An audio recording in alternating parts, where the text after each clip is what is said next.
देखिए, एक स्टूडेंट ने भेजा है कि एनसीईआरटी क्वेश्चन नंबर 19, मैं निकालता हूं एक और, इसमें पेज नंबर 202 पे है ये।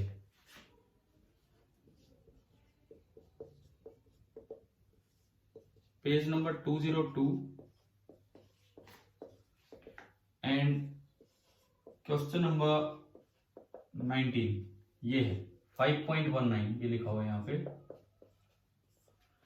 देखो, इसमें कहता है a telephone cable at a place is 4 long straight horizontal wires carrying a current of 1 ampere in the same direction. 4 wire जा रही है, चारों में सेम डायरेक्शन में 1 एम्पियर का करंट फ्लो कर रहा है। कहां से कहां? East to west. देखो, मैं एक हॉरिजॉन्टल प्लेन बनाऊं पहले। ये मेरे लिए एक हॉरिजॉन्टल प्लेन का काम करेगा ये, और जो करंट कैरिंग वायर है वो आ रही है ईस्ट से वेस्ट की तरफ। इधर ये ईस्ट है, ये वेस्ट है, आगे नॉर्थ होगा एंड ये पीछे की तरफ साउथ। ये बताओ, ये प्लेन आया समझ में? कैसे बनाया हमने? ठीक है, हॉरिजॉन्टल प्लेन बना दिया, नॉर्थ आगे, साउथ पीछे, ईस्ट उधर और वेस्ट इधर, और 4 वायर्स में करंट 1 एम्पियर जा रहा है ईस्ट से वेस्ट की तरफ। उसके बाद ये कहते हैं जो अर्थ का मैग्नेटिक फील्ड है यहाँ, वो है 0.39 गॉस। जो अर्थ का मैग्नेटिक फील्ड है दैट इज 0.39 गॉस। उसके बाद ये लिखता है the magnetic declination is nearly zero. इस बात का क्या मतलब है? Magnetic declination is nearly zero, इस बात का मतलब है कि जो यहां मैग्नेटिक फील्ड होगा वो बिल्कुल नॉर्थ साउथ के अलोंग होगा। वैसे तो क्या होता है, एक ज्योग्राफिक मेरिडियन होता, उससे थोड़ा साइड में आना होता मैग्नेटिक मेरिडियन, फिर वहां जाके आप देखते हैं फील्ड। लेकिन अगर डिक्लिनेशन है ही नहीं तो इसका मतलब जो ज्योग्राफिक मेरिडियन है वही मैग्नेटिक मेरिडियन है। मतलब आपका अर्थ का फील्ड इसी प्लेन में होगा, ये जो नॉर्थ साउथ वाला वर्टिकल प्लेन है इसमें होगा। और जो एंगल ऑफ डिप है वो है 35 डिग्री। इसका क्या मतलब है? देखो, अगर मैं इस वर्टिकल प्लेन को बनाऊं, ये वर्टिकल प्लेन में बनाऊं यहाँ पे, तो ये जो वर्टिकल प्लेन है यही तो ज्योग्राफिक मेरिडियन है एंड यही आपका मैग्नेटिक मेरिडियन है। तो जो नेट फील्ड होगा वो इसी प्लेन में होगा, इस वर्टिकल प्लेन में होगा। और जो डिप एंगल है दैट इज 35 डिग्री, मतलब आगे की तरफ झुका होगा। ये निडल अगर मैं दिखाऊं, मैग्नेटिक निडल यूं बनेगी और फ्रंट के साथ हॉरिजॉन्टल लाइन के साथ एंगल बनेगा 35 डिग्री। ये एक हॉरिजॉन्टल लाइन है इसमें, और ये मैंने बना दी एक वर्टिकल लाइन, और ये अर्थ का नेट मैग्नेटिक फील्ड है। तो ये इस तरह की अरेंजमेंट बनाई। आप पहले ये बताओ, क्या ये डायग्राम समझ में आया कि आपको? क्या बनाया है? एक प्लेन बनाया, east west direction, north south direction, इसके परपेंडिकुलर नॉर्थ साउथ जो प्लेन होगा ज्योग्राफिक मेरिडियन वही मैग्नेटिक मेरिडियन है क्योंकि डिक्लिनेशन 0 है, और मैग्नेटिक मेरिडियन में डिप 35 डिग्री है, तो फील्ड यूं होगा आगे की तरफ 35 डिग्री पे झुका होगा।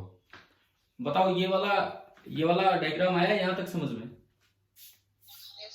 ठीक है, तो पहले मैं अर्थ के फील्ड के ही कंपोनेंट अगर दिखाऊं आपको, तो जो आगे की तरफ कंपोनेंट होगा that will be B H, and जो नीचे की तरफ कंपोनेंट होगा that will be B V. तो अगर मैं बी एच की बात करूं तो B H will be equal to B cos delta, where delta is 35 degree, and अगर मैं बी वी की बात करूं तो this is B sine delta. ठीक है, यहां तक तो हो गया। अब ये कहता है कि कुछ करंट कैरिंग वायर्स जा रही हैं ईस्ट से वेस्ट, उनमें करंट है, 4 वायर है, चारों में 1 एम्पियर का करंट है। तो पूछा है कि what are the resultant magnetic field at point 4 centimetre below the cable. Cable से 4 सेंटीमीटर नीचे एक पॉइंट लो। देखो, ये केबल है, ईस्ट वेस्ट केबल इधर जा रही है, उससे 4 सेंटीमीटर नीचे आपने पॉइंट लिया, तो केबल की वजह से, एक लॉन्ग केबल हम माने, लॉन्ग केबल की वजह से फील्ड कहीं भी होता है mu naught I upon 2 pi R. याद है ना ये formula, mu naught I upon 2 pi R. तो देखिए, अगर इस केबल की वजह से ऊपर देखना होता तो फील्ड नॉर्थ की तरफ होता, और नीचे देखना होगा तो फील्ड होगा साउथ की तरफ, पीछे की तरफ। अगर इस केबल की वजह से, इन्होंने नीचे बोला है कि ऊपर बोला है? कहां बोला है पॉइंट इस क्वेश्चन में? नीचे। ऊपर देखना होता तो फील्ड आगे होता उसका, नीचे देखना है तो पीछे। पीछे का मतलब बी एच से अपोजिट डायरेक्शन में। तो अब जो हॉरिजॉन्टल डायरेक्शन में नेट फील्ड होगा, हॉरिजॉन्टल डायरेक्शन में नेट फील्ड वो तो होगा, बी एच तो नॉर्थ की तरफ है, और केबल्स का होगा mu naught I upon 2 pi R. R है 4 सेंटीमीटर, ये तो एक केबल का, और ऐसी ऐसी 4 केबल है। ये आगे होगा, तो दोनों की डायरेक्शन अपोजिट होगी, इसकी और इसकी डायरेक्शन अपोजिट होगी, तो बड़े में से छोटा घटा लो, वो तो आया हॉरिजॉन्टल फील्ड। और वर्टिकल फील्ड तो जो है वो है ही, ये पूरा आपका वर्टिकल फील्ड है। और फिर जो नेट फील्ड आएगा B, that will be under root of horizontal square plus vertical square. मतलब ये जो वायर्स का फील्ड है उसमें से ये घटाना है या इसमें से वो घटाना है, बड़े में से छोटा घटा लेंगे और उसके बाद उसका स्क्वायर करके वर्टिकल फील्ड के स्क्वायर में ऐड कर देंगे। अच्छा, अगर इस क्वेश्चन में एंगल 35 डिग्री है तो आप कोई बात नहीं, पूरा सॉल्व मत करो, क्योंकि हमें cos 35 sin 35 की वैल्यूज की जरूरत पड़ेगी। तो आपको 37 की तो याद है ना, अगर कभी न्यूमेरिकल आ जाए कहीं पे 37 याद रखते हम, ठीक है, तो आप वो लगभग वो यूज कर लिया कीजिए। अच्छा, अब ये बताओ आगे, ये बताओ पॉइंट समझ में आया कि नहीं, इस क्वेश्चन में क्या था। अब अगर इसी क्वेश्चन में ऊपर पूछा होता तो 4 सेंटीमीटर ऊपर नेट फील्ड, हाँ जी, कैसे निकालते, क्या चेंज क्या होता बताओ। इन्होंने नीचे पूछा, आप बताओ अगर ऊपर पूछा होता तो क्या चेंज होता, बोलो भाई। देखो, अगर ऊपर पूछा होता तो वायर का फील्ड किस डायरेक्शन में होता बताइए, नॉर्थ की तरफ। अब बोल क्यों नहीं रहे हो आप मुझसे, वायर का फील्ड नॉर्थ की तरफ होता और अर्थ का मैग्नेटिक फील्ड का बीएच भी नॉर्थ की तरफ है, तो ऊपर पूछा होता तो क्या चेंज होता, होता यही, वर्टिकल कंपोनेंट सेम रहता, लेकिन जो हॉरिजॉन्टल कंपोनेंट है ये दोनों सब्ट्रैक्ट होने की बजाय क्या होते, अब ऐड हो जाते। अभी बताइए क्लियर हुआ कि नहीं, ठीक है। अगर बताओ इस वायर के नॉर्थ में पूछा होता 4 सेंटीमीटर दूर तो क्या होता, सवाल तो कुछ भी आ सकता है ना उनके, वैल्यू 35 की जगह 30 डिग्री दे सकते, कोई भी ऐसी वैल्यू जो आपको याद हो। अगर इस वायर के नॉर्थ में पूछा होता तो आप अंगूठा करंट की तरफ करते, हथेली नॉर्थ की तरफ, तो उसका जो वायर का फील्ड आता वो नीचे बनता, नीचे बनता, तो वर्टिकल फील्ड हो जाता बीवी प्लस वायर का फील्ड, हॉरिजॉन्टल फील्ड केवल बीएच रहता, और फिर वर्टिकल और हॉरिजॉन्टल का स्क्वायर करके आप आंसर निकालते। और अगर इस वायर के साउथ में पूछा होता तो ये फील्ड ऊपर जाता, इसका वायर का फील्ड ऊपर जाता, फिर बीवी और उसमें से जो बड़ा होता वो छोटे में से घटा, छोटे बड़े में से छोटा घटा लेते, वो वर्टिकल आ जाता, हॉरिजॉन्टल सेम रहता और स्क्वायर करके ऐड करके अंडर रूट। अभी बताओ क्या चारों केसेस समझ में आ गए हैं कि नहीं, बोलो भाई बोलो, जवाब दो, क्या चारों केसेस समझ में आ गए हैं, किस तरह से बताया मैंने।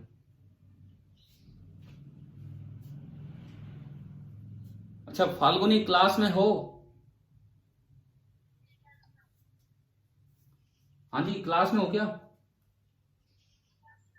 तो आ गया, समझ में आ गया, क्वेश्चन क्लियर है आपको,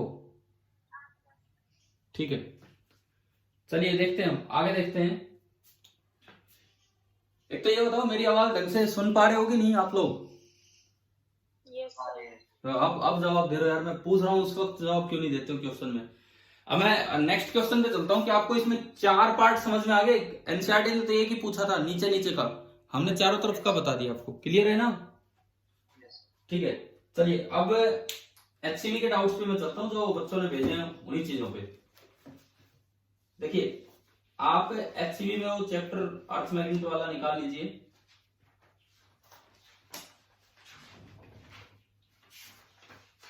पहले मैं एक्सरसाइज पे चल रहा हूँ, एक्सरसाइजेस पे। एक्सरसाइजेज में एक स्टूडेंट ने फर्स्ट क्वेश्चन पूछा है, लाइन से जो मुझे ध्यान है जो पूछे वो मैं बताता चलूंगा, और भी कोई डाउट हो आप बता देना बीच में। देखो हम एचसीवी पेज नंबर 277 पे हैं,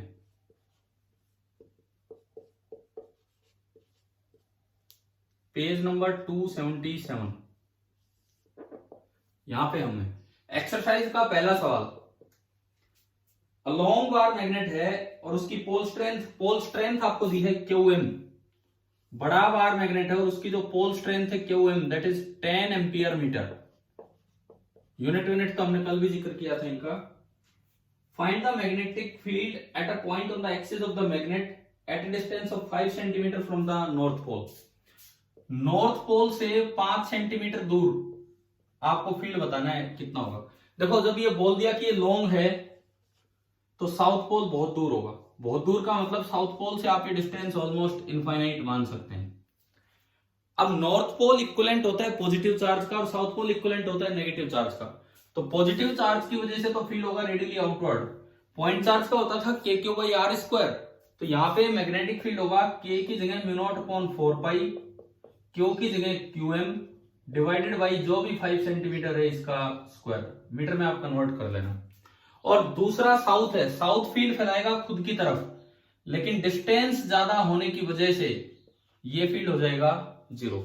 तो ओनली जो आंसर आएगा वो ये आ जाएगा, ये वाला आंसर आ जाएगा। अब बताओ भाई हो जाएगा जिसका डाउट था, ये कर लोगे आप इसके बाद? ठीक है, केवल वैल्यू पुट करनी है, हो जाएगा। फर्स्ट के बाद एक बच्चे ने पूछा फोर्थ देख लीजिए आप। फोर्थ एक ऐसा क्वेश्चन है जो इलेक्ट्रिक फील्ड के टाइम आप कर चुके होते हैं, बिल्कुल वैसा सवाल है। देखिए fourth question is based on magnetic potential, जो हमने एज अ टॉपिक नहीं लिया है क्योंकि ये टॉपिक एज सच आपके सिलेबस में नहीं है, बट इलेक्ट्रोस्टैटिक से कंपैरिजन करके आ सकता है। आपने ये पढ़ा था कि इन यूनिफॉर्म फील्ड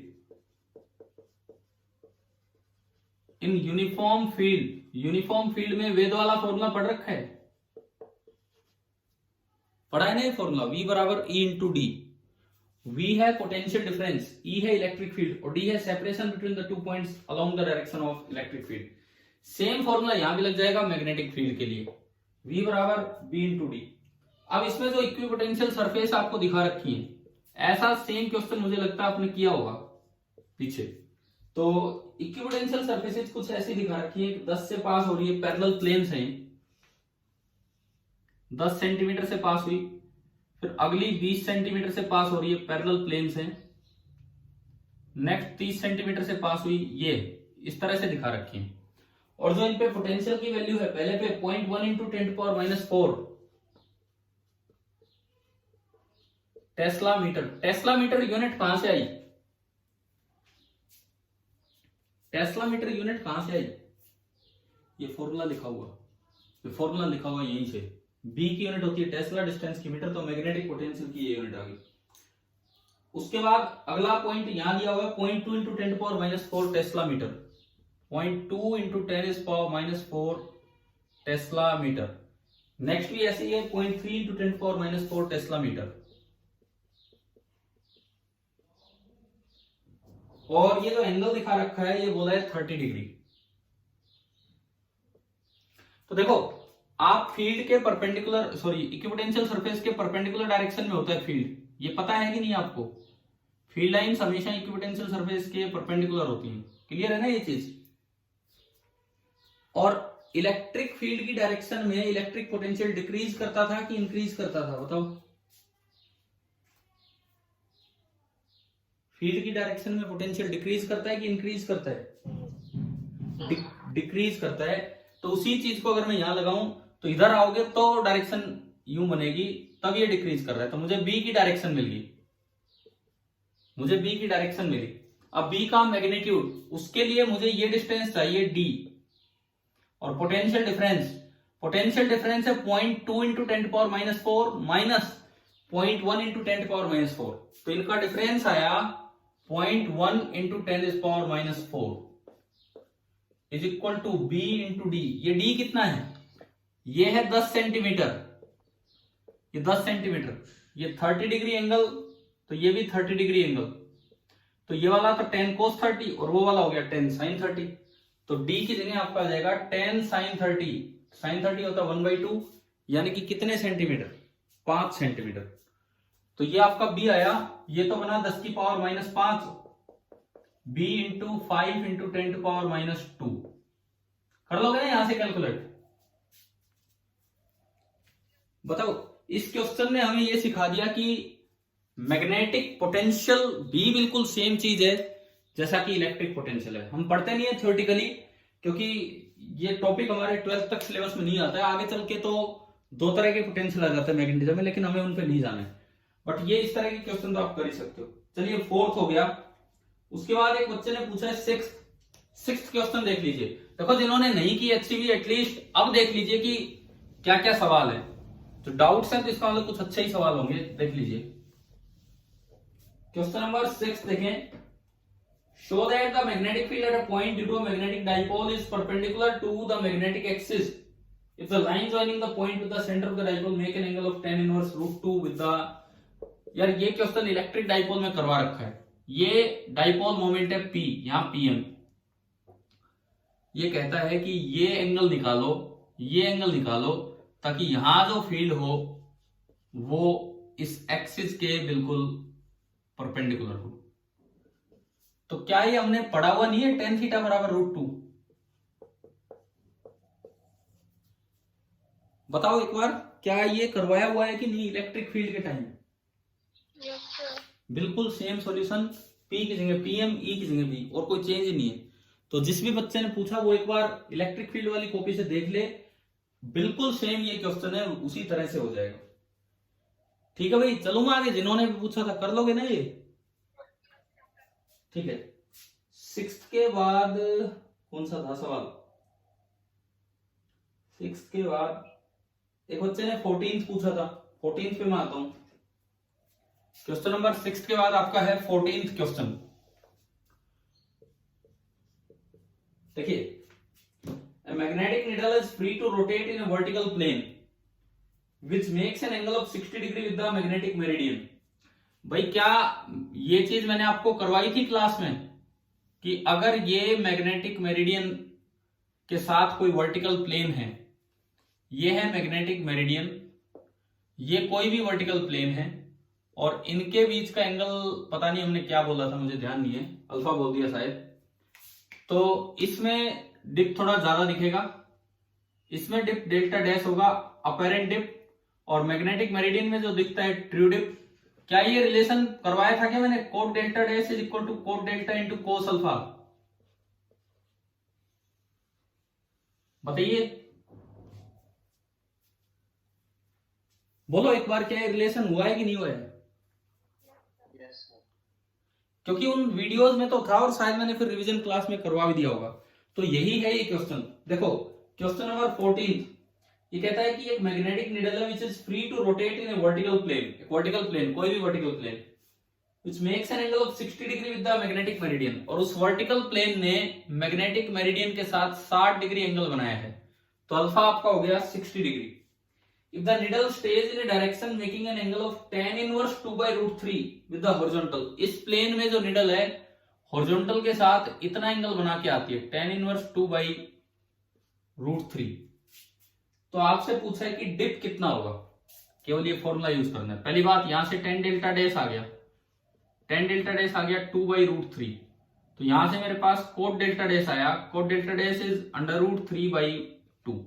आपने इसमें पुट किया कोट डेल्टा डैश की जगह √3/2, कोट डेल्टा हमें निकालना है, and cos alpha cos 60 degree 1/2, 2 से 2 गया, कोट डेल्टा √3 आपको यूं याद ना रहे, यूं देखो tan डेल्टा 1/√3, तो यानी कि ये तो डेल्टा कितना आ गया 30 डिग्री। बताओ क्लियर हो गया ये वाला क्वेश्चन 14।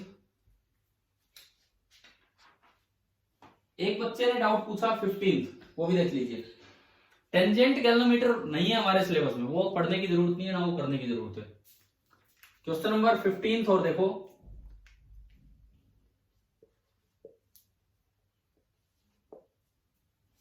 इसमें लिखता है the needle of a dip circle shows an apparent dip of 45 degree in a particular position and 53 degree when the circle is rotated through 90 degree, find the true dip.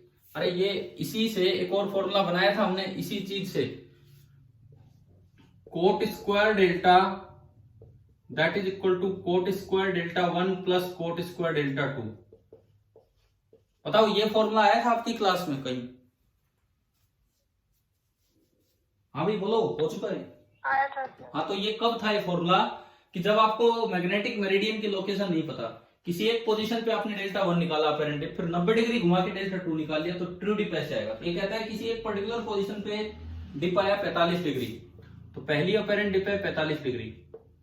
फिर ये कहता है कि दूसरी पोजीशन पे जो 90 डिग्री से घुमा दिया तो डिप आया 53 डिग्री। अब जो सेकंड पार्ट है उस पर डिपा रहा है 53 डिग्री। तो आपको ये बताना है कि कोट स्क्वायर डेल्टा मतलब डेल्टा कितना होगा। पहली बात मैंने फॉर्मूला लगाया, cot square delta is equal to cot square 45 1 का स्क्वायर 1 एंड कोट 53 tan 53 होता है 4/3, तो कोट 53 होगा 3/4, 3/4 का स्क्वायर 9/16, कोट स्क्वायर डेल्टा आ गया 16 और 9 25/16, तो कोट डेल्टा दैट इज 5/4 और you can say tan delta is equal to 4/5।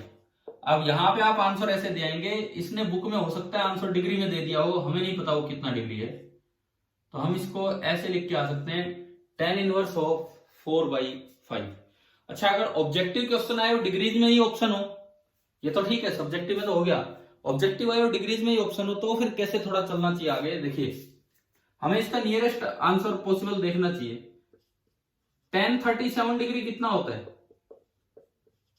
3/4, 4 7 28, 2 20 4 5 0.75 और ये फिलहाल tan डेल्टा कितना आ रहा है, फिलहाल अगर मैं देखूं तो tan डेल्टा आ रहा है 5 8 40 0.8 इससे थोड़ा सा बड़ा है, 0.8 इससे थोड़ा सा बड़ा है, तो डेल्टा जो होगा डेल्टा वो 37 डिग्री से थोड़ा बड़ा होगा, यानी कि delta is slightly greater than 37 degree. इन्होंने क्या आंसर दिया है बुक में देखना एक बार। 39। हाँ तो मतलब 39, इससे आइडिया लेंगे आप, अगर इनवर्स में ऑप्शन है तो ऐसे, और अगर डिग्री में ही ऑप्शन है तो आपको इससे आइडिया लेना कि 37 से जस्ट अगला जो ऑप्शन दिया होगा वो हम टिक कर देंगे। चलिए अब ये बताओ, इस चैप्टर के एक्सरसाइज के प्रॉब्लम्स हो गए सोल्व आप लोगों के, ठीक है। एक दो सोल्ड एग्जांपल भी भेजे हैं आप लोगों ने, मैं उन पे चलता हूं। मैं क्वेश्चन नंबर भूल गया था एक सोल्ड एग्जांपल के, 7th, एक तो 7th लिखा था, देखते हैं क्वेश्चन नंबर 7 देखते हैं, HCD page number 272, question number 7th, solved example number 7.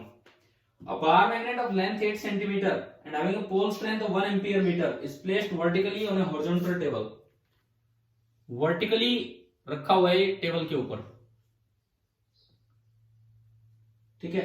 Pole strength दी है QM 1 ampere metre, south pole on the table है, south pole on the table है, टेबल पे रखा हुआ है साउथ पोल, एंड जो पोल स्ट्रेंथ है मतलब दोनों पोल्स की दैट इज 1 एम्पियर मीटर, ऐसा दिया गया है। 8 सेंटीमीटर इसकी लेंथ है, मतलब दोनों पोल्स के बीच जो लेंथ दी हो बस वही मैग्नेटिक लेंथ मान लेनी है, तो मतलब 8 सेंटीमीटर इधर मैं मानूं कि नॉर्थ पोल है, इतनी पोल स्ट्रेंथ का।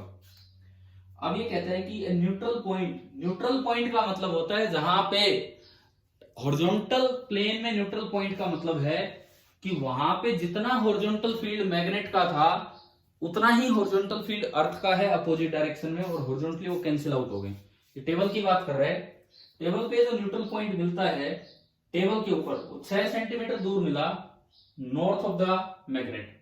मैग्नेट जैसे भी रखा है, मैग्नेट जैसे भी रखा है, देखिए ये पूरी एक टेबल है, थोड़ा फिर से हॉरिजॉन्टल प्लेन की तरह में दिखाना पड़ा, ये मैग्नेट है, इससे आगे इधर इसका नॉर्थ है, पीछे इसका मैग्नेट के नॉर्थ साउथ पोल अलग चीज है, ये ज्योग्राफिकल डायरेक्शंस हैं, ये ईस्ट और ये वेस्ट, और ये बन गया एक हॉरिजॉन्टल टेबल का एक हॉरिजॉन्टल प्लेन। अभी बताओ ये जो मैंने ब्लू कलर या इनसे थोड़ा दिखाया, मैं एरो लगा देता हूं, नॉर्थ ईस्ट साउथ वेस्ट, इनका मैग्नेट से कोई लेना देना नहीं, ये ज्योग्राफिकल डायरेक्शंस हैं, और जो मैग्नेट के पोल्स हैं वो वर्टिकल है, नॉर्थ और साउथ। पहले बताओ क्या डायग्राम क्लियर हो गया आपको? हाँ भाई डायग्राम क्लियर है, क्या दिखाया गया है? ठीक है, अब सुनो, इसमें लिखता है neutral point is found on the table at a distance 6 centimetre north of the magnet. इससे 6 सेंटीमीटर अगर मैं नॉर्थ की तरफ जाऊं, 6 सेंटीमीटर अगर मैं नॉर्थ की तरफ जाऊं तो वहां मुझे एक न्यूट्रल पॉइंट मिला। न्यूट्रल पॉइंट का मतलब है टेबल हॉरिजॉन्टल टेबल है, इसका मतलब वहां पे जो नेट हॉरिजॉन्टल कंपोनेंट है मैग्नेटिक फील्ड का वो 0 है, उस जगह जो नेट हॉरिजॉन्टल कंपोनेंट है मैग्नेटिक फील्ड का वो 0 है। कैसे होगा अब यही हमें देखना है। देखिए यहां पे 3 फील्ड होंगे, एक साउथ पोल का, एक नॉर्थ पोल का और एक अर्थ का। अर्थ का फील्ड किधर से किधर होता है? साउथ से नॉर्थ, नॉर्थ से साउथ। बताओ, अर्थ का फील्ड अर्थ की सरफेस पे साउथ से नॉर्थ होता है कि नॉर्थ से साउथ? South to north. तो एक तो अर्थ का फील्ड होगा, वो मैंने इधर दिखा दिया BH। अब 2 फील्ड होंगे इनके, पहला साउथ पोल का मैं दिखाऊं। साउथ पोल का फील्ड अट्रैक्टिव होगा कि रिपल्सिव होगा? मतलब खुद की तरफ होगा, रेडियली इनवर्ड कि radially outward? South pole negative charge की तरह होता है या पॉजिटिव चार्ज की तरह? तो यानी कि यहां पे एक फील्ड साउथ पोल का होगा खुद की तरफ, इसकी खुद की तरफ, ये BH है, ये B due to south pole है। और एक पोल नॉर्थ पोल का हो, एक फील्ड नॉर्थ पोल का होगा। नॉर्थ पोल रेडियली आउटवर्ड कि इनवर्ड? आउटवर्ड। तो ये नीचे की तरफ होगा, यूं यूं जाएगा ये। This is B due to north, this is B due to south and this is BH of earth. तो मुझे BH कैलकुलेट करना है। तो अगर ये न्यूट्रल पॉइंट है तो टेबल पे नेट हॉरिजॉन्टल फील्ड 0 हो जाना चाहिए। BS पूरा पूरा हॉरिजॉन्टल है, BH पूरा हॉरिजॉन्टल है, लेकिन ये जो BN है इसके 2 कंपोनेंट होंगे। इस BN के 2 कंपोनेंट होंगे, एक तो इधर की तरफ और एक आगे की तरफ। इस BN के 2 कंपोनेंट होंगे, एक इधर की तरफ और एक आगे की तरफ हॉरिजॉन्टली, इस तरह से। तो जब मैं BN का कंपोनेंट करूं तो देखो पहले मैं एक एक करके फील्ड लिखता हूं। पहले BS लिखो, BS B due to south pole mu upon 4 pi QM by, जो पॉइंट चार्ज का फॉर्मूला वो लगाना है, KQ by R square, mu upon 4 pi QM by R square. ये R ये डिस्टेंस है, ये डिस्टेंस कितनी है? 6 सेंटीमीटर का स्क्वायर। ठीक है, अब आप बताओ B ड्यू टू N कितना होगा? लिखो आप ऐसे ही, बिल्कुल ऐसे ही पॉइंट चार्ज वाला फॉर्मूला यूज करके। कितना होगा? K, उसके बाद Q तो सेम है 1 एम्पियर मीटर, अपॉन ये डिस्टेंस बताओ कितनी है? ये डिस्टेंस पाइथागोरस से बोलो भाई, पाइथागोरस से डिस्टेंस बताओ। 10, 8 स्क्वायर प्लस 6 स्क्वायर, तो ये आएगा 10 सेंटीमीटर का स्क्वायर। यूनिट कन्वर्ट कर लेना आप मीटर में। BN तो आ गया, लेकिन मुझे उसका आगे की तरफ कंपोनेंट चाहिए। कैसे बनेगा? सपोज ये एंगल है थीटा, तो ये एंगल भी थीटा ही होगा। तो इधर तो BA कोस थीटा और उधर बनेगा BN sine theta. Theta sine theta इस ट्रायंगल से ले आओ। साइन थीटा कितना इस ट्रायंगल से? Sine theta 6/10 perpendicular upon hypotenuse, तो साइन थीटा होगा 6/10, 3/5। तो थीटा कितना हो गया? अगर ये साइन थीटा 3/5 आया तो साइन थीटा अगर 3/5 है तो थीटा कितना है? 37 डिग्री। तो ये थीटा हो गया 37 डिग्री। बाकी साइन थीटा की वैल्यू मुझे पुट करनी थी, ये BN निकाल के यहां पुट कर दोगे, QM 1 है। अब देखो BN आपने यहां से कैलकुलेट कर लिया, साइन थीटा से मल्टीप्लाई किया, BS आपने ये कैलकुलेट कर लिया पीछे। अगर ये न्यूट्रल पॉइंट है तो जितना फील्ड पीछे उतना ही आगे, तो इक्वेशन बनेगी BS is equal to horizontal component of earth field plus BN sine theta.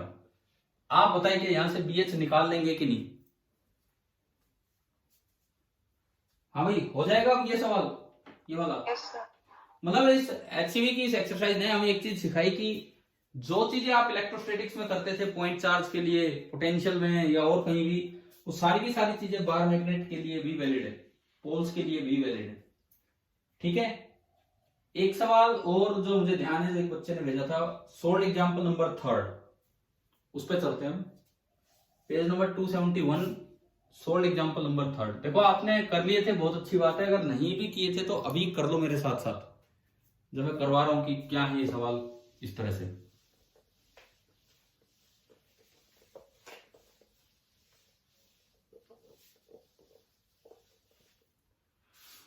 Sold example number 3 है, a magnetic needle having magnetic moment 10 ampere meter square and length 2 centimeter. इन्होंने हमें pm दे दिया और लेंथ दे दी, तो qm की जरूरत पड़े तो pm बराबर q into l से वो किया जाएगा. is clamped at its center in such a way that it can rotate in vertical east west plane. देखो मैं वर्टिकल प्लेन की बात कर रहा हूं, ये एक साइड ये एक साइड, ये ईस्ट वेस्ट डायरेक्शन है, नॉर्थ साउथ आगे है, तो इसको ऐसे क्लैम्प कर दिया ईस्ट वेस्ट प्लेन में वर्टिकली घूम सकती है, यूं घूम सकती है. तो उसके बाद ये लिखता है a horizontal force towards east is applied at the north pole to keep the needle fixed at an angle of 30 degree with the vertical. क्या दिया है सुनिए, ये एक वर्टिकल लाइन है ना कि एक हॉरिजॉन्टल लाइन है, ये ध्यान रखना, मैं कोई नॉर्थ साउथ नहीं बना रहा हूं.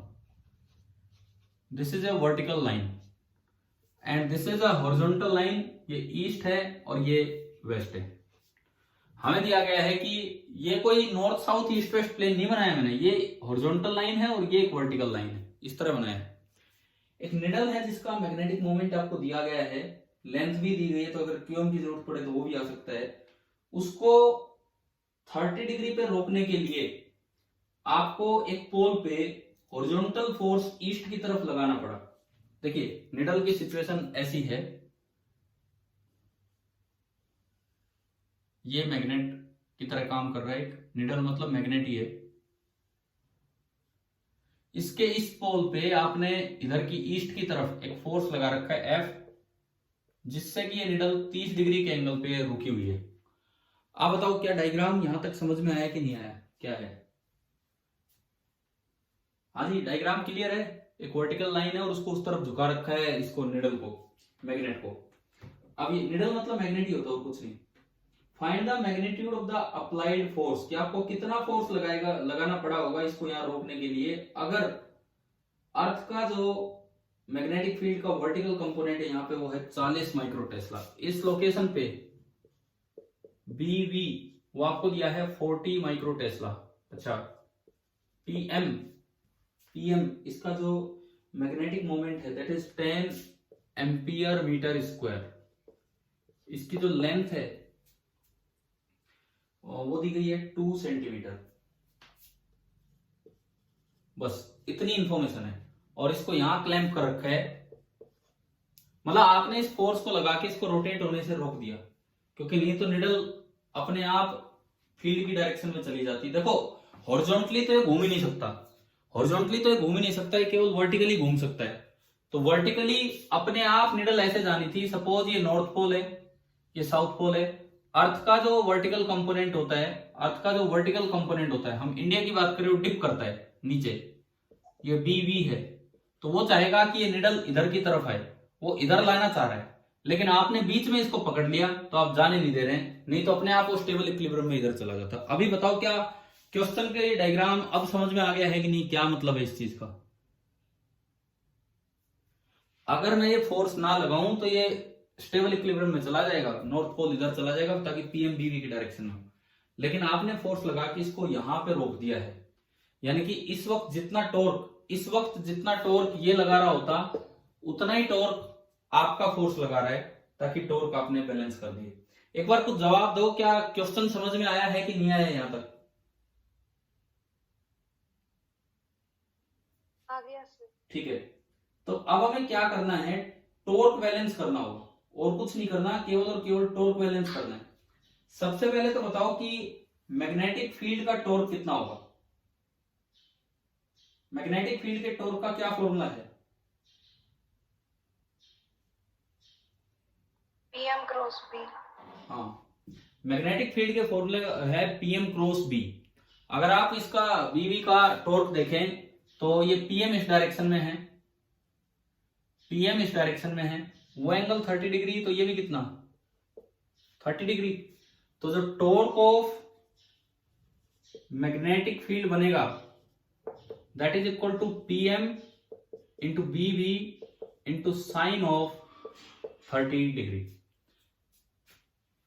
पहली बात, ये रिजल्ट आया यहां तक समझ में, क्या लिखा हमने? अब दूसरी बात, उस F का टॉर्क बताओ अबाउट द सस्पेंस, ये जो पॉइंट है इसके अबाउट.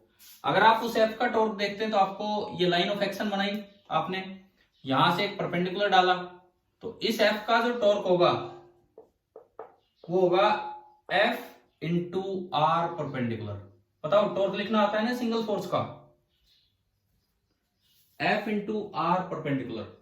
ये टॉर्क यूं लाना चाह रहा है इसको, मतलब क्लॉकवाइज, और ये वाला जो टॉर्क था वो यूं ले जाना चाह रहा था, मतलब एंटी क्लॉकवाइज। और अगर ये रुका हुआ है तो दोनों टॉर्क बराबर होंगे। एक बार आर परपेंडिकुलर और बता दो कि कितना है आर परपेंडिकुलर। सपोज ये पूरी लेंथ 12 मान लो, चलो पूरी लेंथ 12 है, तो ये आधी लेंथ एल होगी, आधी लेंथ एल, और ये एंगल 30 डिग्री, तो ये आपकी लेंथ बनी L cos 30 degree, where L is not 2 centimetre, L is 1 centimetre. तो ये आपका बना F into L into cos 30 degree. आप इन दोनों को इक्वेट कर दो, क्योंकि ये यहां रुका हुआ है तो इन दोनों को इक्वेट कर दो, तो हमारी इक्वेशन बनी P M into B V into sine 30 degree is equal to F into L into cos of 30 degree.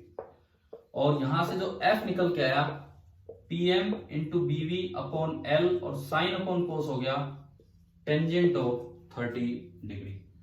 अभी बताए कर देंगे भी इसके बाद ये,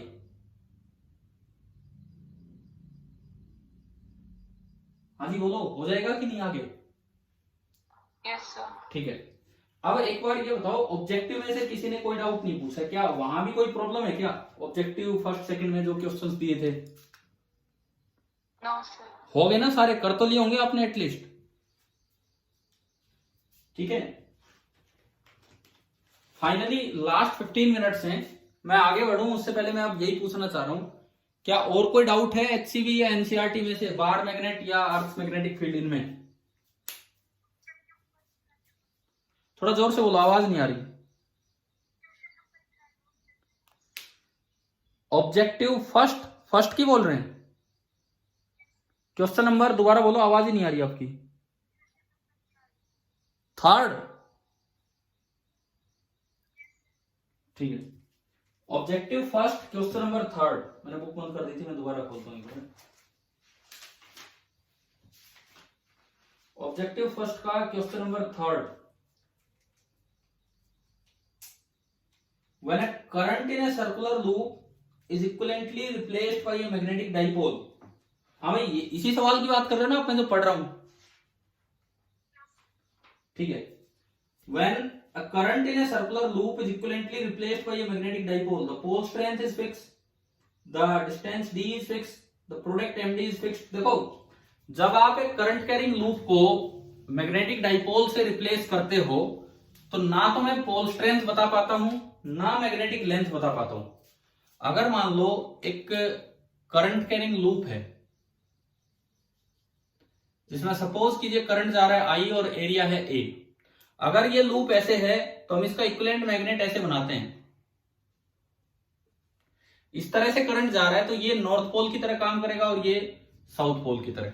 ना तो मुझे पोल स्ट्रेंथ का पता होता है ना मुझे इनके बीच की दूरी का पता होता है।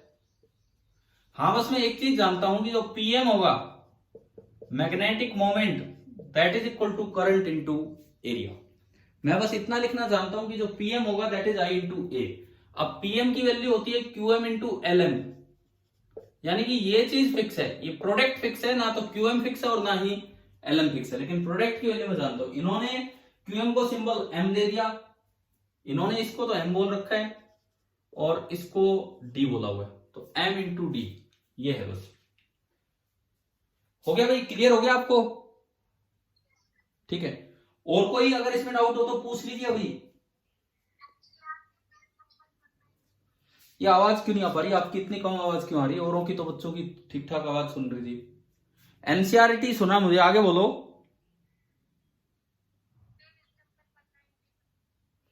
NCERT page number 191।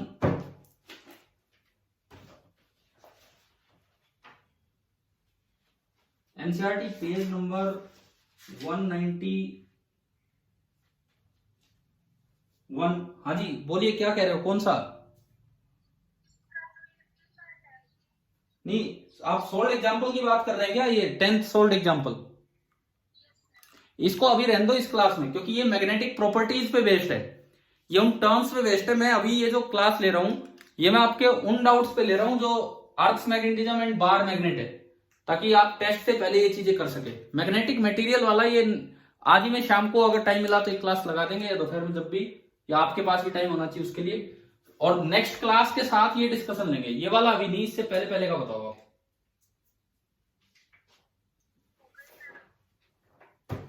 बोलिए कौन सा?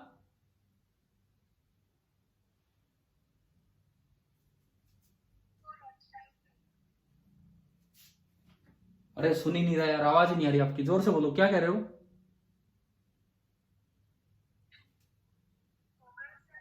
हो गए हैं तो ठीक है। फिर मैं आपको इसी में मैं आगे अगले पार्ट पे जाने की बजाय यहीं पे एक चीज पढ़ाता हूं। इसी पॉइंट से ही मैं आपको कुछ बता रहा हूं इसमें।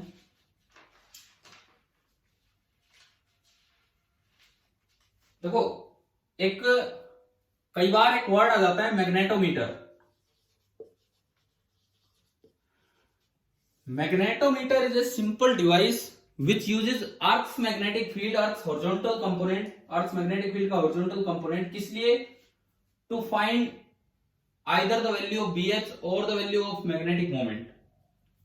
क्या आपने ऑसिलेटिंग मैग्नेट का टाइम पीरियड का फॉर्मूला पढ़ा है? बताओ।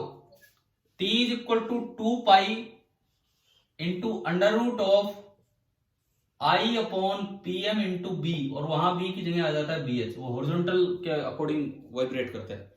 ये फॉर्मूला जानते हो ना आप सभी? तो ये इस फॉर्मूले पे बेस्ड मैग्नेटोमीटर में क्या कंस्ट्रक्शन है वो हमें नहीं देखना।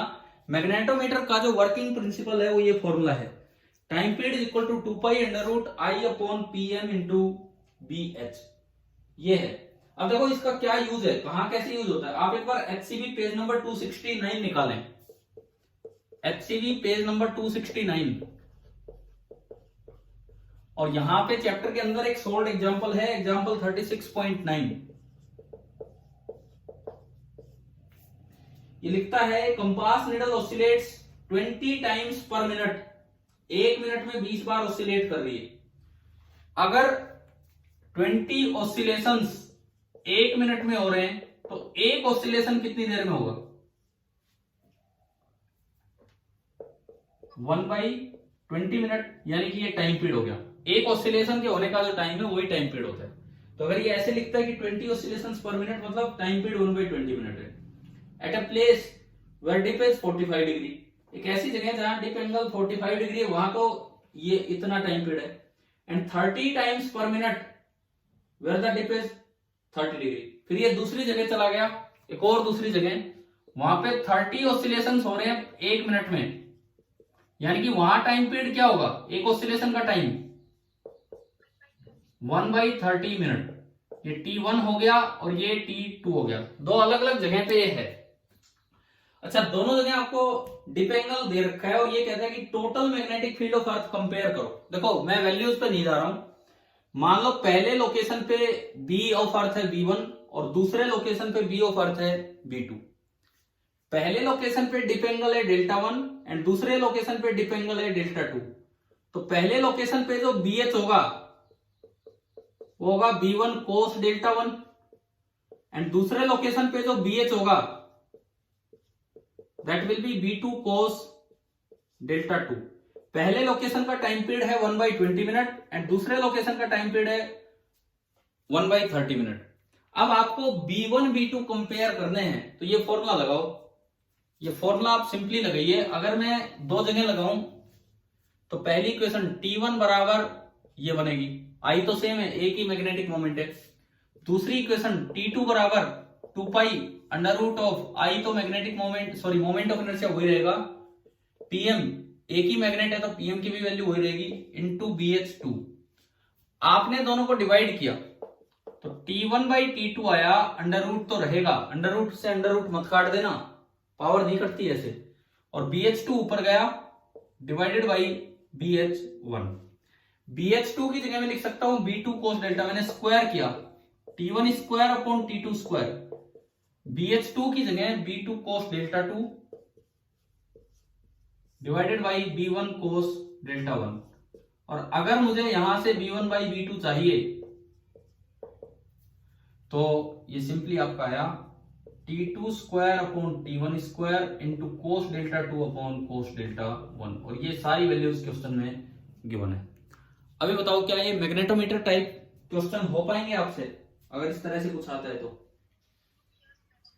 ठीक है, मतलब मैग्नेटोमीटर नाम से कंफ्यूज मत होना, केवल उसमें एक ही कॉन्सेप्ट आना है कि टाइम पीरियड का ये फॉर्मूला होता है। अच्छा, मैं इसमें एक और चीज आपको बताता हूं मैग्नेटोमीटर में ही। अभी मैंने मैग्नेटिक मटेरियल पे नहीं ली है आज क्लास, उस पे होनी थी अगली क्लास, बट आपके टेस्ट के लिए हम डिस्कशन और इन्हीं चीजों पे चले हैं। कई बार मैग्नेटोमीटर में दो मैग्नेट लेते हैं, दो मैग्नेट, और उनको कहेंगे कि एक बार रख दिया सम पोजीशन में और एक बार रख दिया डिफरेंस पोजीशन में। अगर ये वर्ड आए तो इनका क्या मतलब है?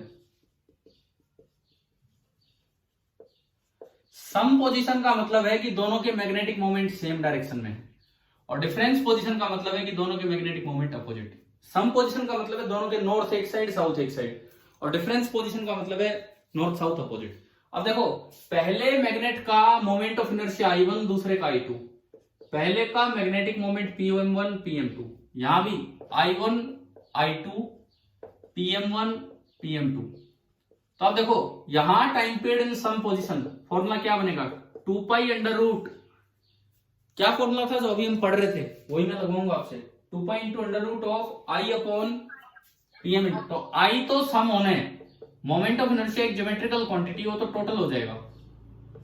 PM की जगह जब दोनों की डायरेक्शन सेम है तो नेट PM हो जाएगा PM1 plus PM2 into BH, यहां का जो भी है। लेकिन जब आप डिफरेंस पोजीशन में चलेंगे तो कितना बनेगा? 2 pi into under root of, ये तो I1 प्लस I2 ही रहेगा, लेकिन PM जो होगा वो एक वेक्टर क्वांटिटी है, तो बड़े में से छोटा घटा देंगे। मान लो PM1 बड़ा है, PM1 minus PM2 into BH। अगर ऐसा कोई सवाल कभी आता है तो समझ में आ गया क्या मतलब इन चीजों का? और बताओ, सम पोजीशन में टाइम पीरियड ज्यादा है कि डिफरेंस पोजीशन में टाइम पीरियड ज्यादा है?